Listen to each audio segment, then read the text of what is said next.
Chapitre 55, si ça ne te plaît pas, alors oublie. 2. Les mercenaires qui entrèrent dans le hall de la tour regardèrent autour d'eux avec stupeur. Le hall spacieux était magnifiquement décoré de plantes qu'ils n'avaient jamais vues auparavant.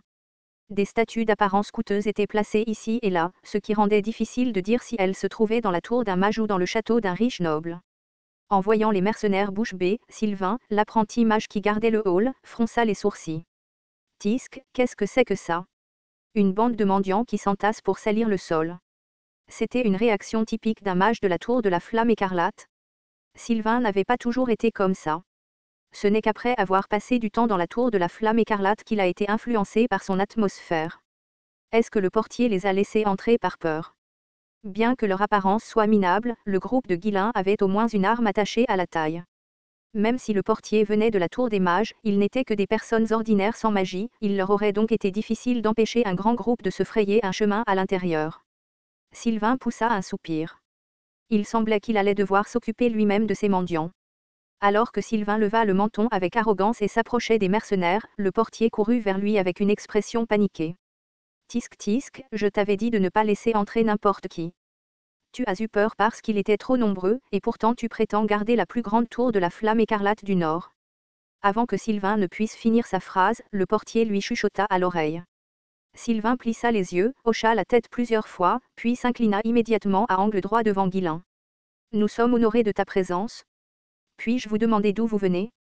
Guilain Ferdium, jeune seigneur de Ferdium. Sylvain hocha la tête avec un regard admiratif. Ah, vous êtes donc le jeune seigneur de Ferdium. J'ai entendu parler depuis longtemps de la réputation noble et vaillante de Ferdium.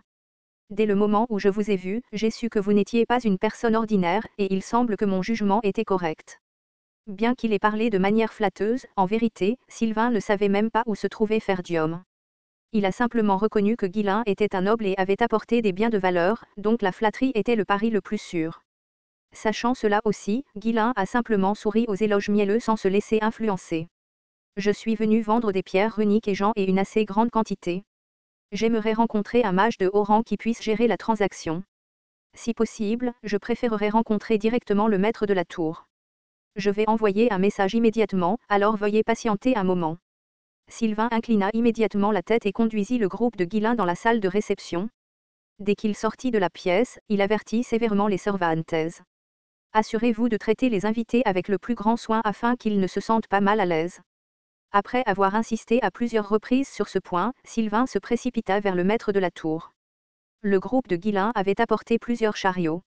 Si ils étaient tout remplis de pierres runiques, la quantité était immense. Même à l'époque où la tour de la flamme écarlate était considérée comme la meilleure, les guildes marchandes ne pouvaient pas se procurer une telle quantité de pierres runiques. D'habitude, quelqu'un d'aussi bas rang que Sylvain ne rêverait même pas de rencontrer le maître de la tour en personne.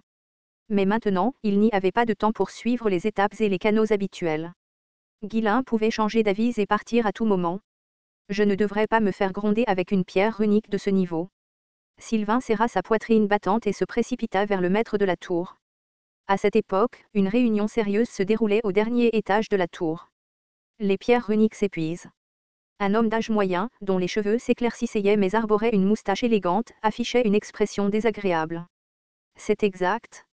À ce rythme, l'écart avec la tour écarlate ne fera que s'élargir, répondit un homme âgé avec une longue barbe blanche. L'homme d'âge moyen poussa un soupir.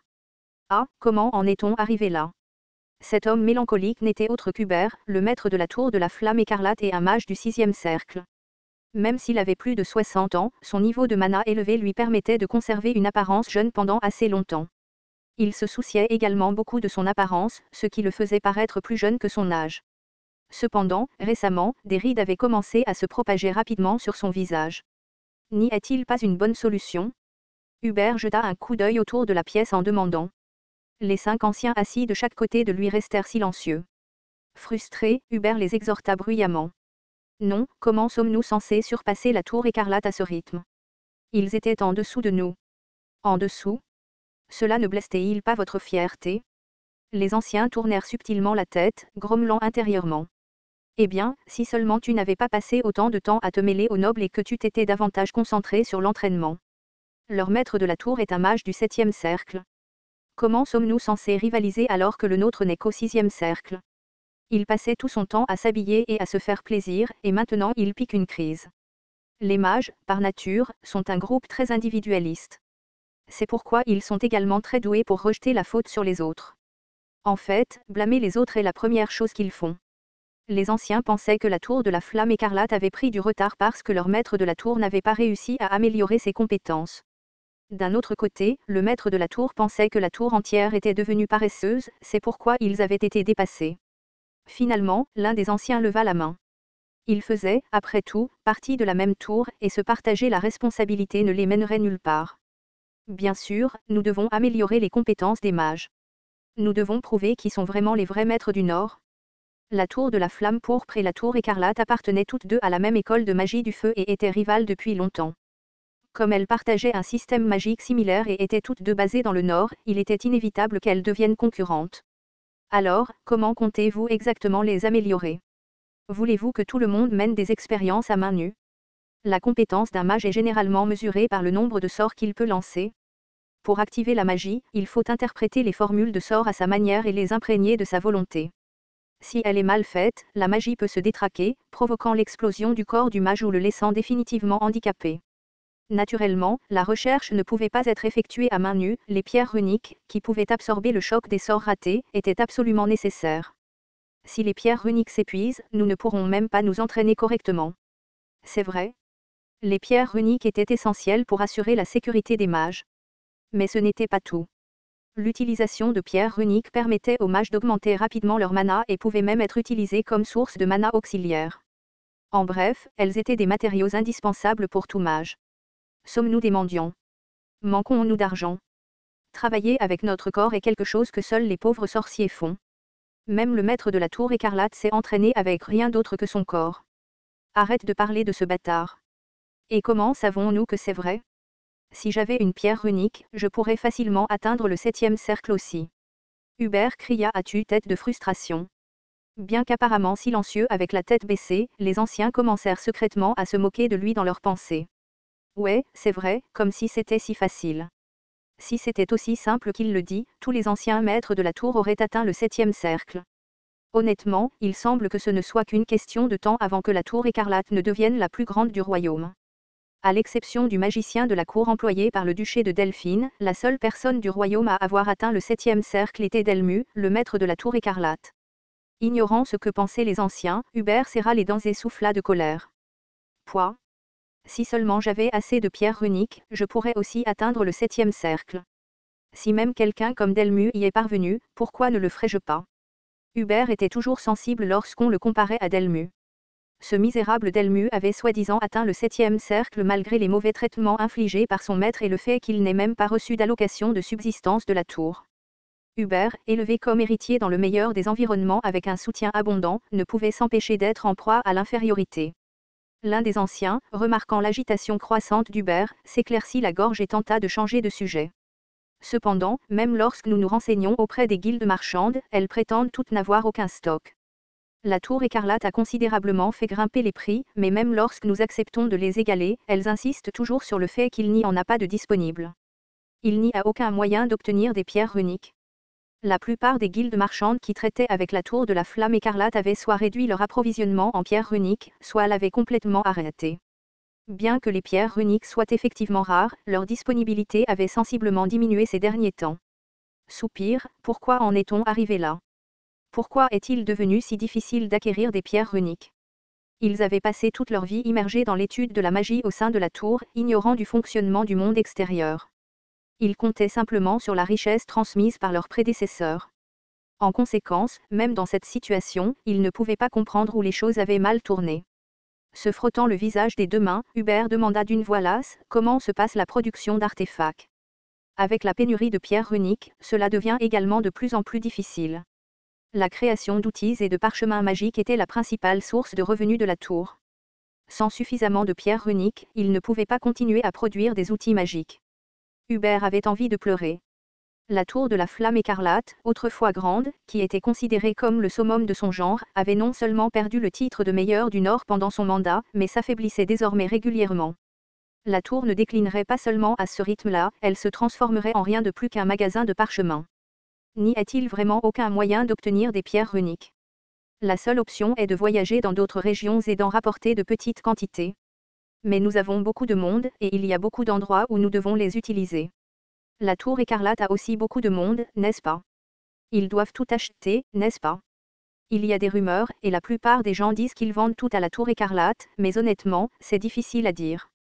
S'ils ont aussi du mal à les obtenir, alors bien sûr ils augmenteraient le prix pour en acheter autant que possible, n'est-ce pas? Et si on leur offrait plus d'argent qu'eux? Nous avons encore beaucoup de fonds, n'est-ce pas? Je te l'ai dit, il n'y a tout simplement pas de stock. Elles sont complètement terrorisées. De plus, nous dépensons déjà une fortune en payant plus pour obtenir tout ce que nous pouvons. Ils ne pouvaient pas déterminer si la tour écarlate accumulait toutes les pierres runiques ou si l'approvisionnement avait vraiment diminué. C'était l'état de ceux qui avaient vécu dans la complaisance, se prélassant dans leur fierté d'être les meilleurs. L'argent s'épuise, nous ne pouvons pas obtenir de pierres runiques, et maintenant même les apprentis sont de plus en plus mal en point. Ah ah ah, quelle blague! Même Hubert, le maître de la tour, avait trop peur de mener des expériences magiques sans les outils appropriés. Qui prendrait le risque? Si les choses continuaient comme ça, au lieu de progresser, elles étaient vouées à stagner et à finir par s'effondrer. Soupir. Rat. Hag. Les sorciers soi-disant intelligents mais ignorants inclinèrent tout la tête, poussant de longs soupirs. Nous devons recruter un marchand qualifié. Laissons cette affaire à un expert. Suggéra l'un des anciens. Hubert et les autres anciens hochèrent la tête en signe d'accord. Ils se targuaient d'étudier les lois du monde et prétendaient comprendre toutes les vérités, mais en matière de commerce, ils étaient totalement incompétents. Soupir, nous aurions dû y prêter attention plus tôt. Auparavant, la tour n'abritait pas seulement des sorciers. Il y avait aussi des gens doués en commerce. Mais après avoir acquis leur réputation de meilleurs, ils sont devenus complaisants et ont cessé de valoriser ces personnes. Comme les gens affluaient vers eux, leur proposant des prix raisonnables, ils pensaient que tout ce dont ils avaient besoin était quelqu'un pour compter l'argent. Bien qu'il soit tard, ils ont tout convenu de la nécessité de faire appel à un expert maintenant. Eh bien, trouvons quelqu'un qui convienne. Boum, boum, boum. À ce moment, quelqu'un a commencé à frapper bruyamment à la porte de l'extérieur. Réprimant son irritation, Hubert a parlé. Nous sommes en réunion. Revenez plus tard. Boum, boum, boum. J'ai dit que nous étions en réunion. Boum, boum, boum. Malgré plusieurs avertissements pour partir, la personne a continué à frapper à la porte. Hubert, grinçant des dents, se leva de son siège. Gueur, qui que ce soit, je vais lui brûler la tête. J'entre. Bang. Sans attendre la permission, l'individu persistant ouvrit violemment la porte et entra. Hubert le fusilla du regard. Qui es-tu? Qui t'a laissé entrer? Que font les gardes? Pose ta tête. Je vais te brûler jusqu'au dernier cheveu. La tour magique fonctionnait selon un système d'apprentissage strict avec une hiérarchie rigide. Le maître de la tour n'aurait aucune raison de traiter avec un magicien de bas niveau. Hubert ne reconnut naturellement pas Sylvain. Sylvain, tremblant sous la tension glaciale qui régnait dans la pièce, bégayait en parlant. Quelqu'un est ici pour nous vendre des pierres runiques. Quoi? Des pierres runiques? Hubert et les anciens se penchèrent en avant, la curiosité illuminant leur visage alors qu'ils regardaient Sylvain. Bien que la colère d'Hubert se soit un peu atténuée, Sylvain n'arrivait toujours pas à se détendre. Sentant le poids de l'attention de tous sur lui, il déglutit nerveusement. Ce n'est pas juste une petite quantité comme ce que les autres marchands apportent. C'est une charge énorme. Il y a plus de 10 chariots, et ils sont tout remplis de pierres runiques. Dès que ces mots ont quitté sa bouche, tout le monde dans la salle s'est levé d'un bond.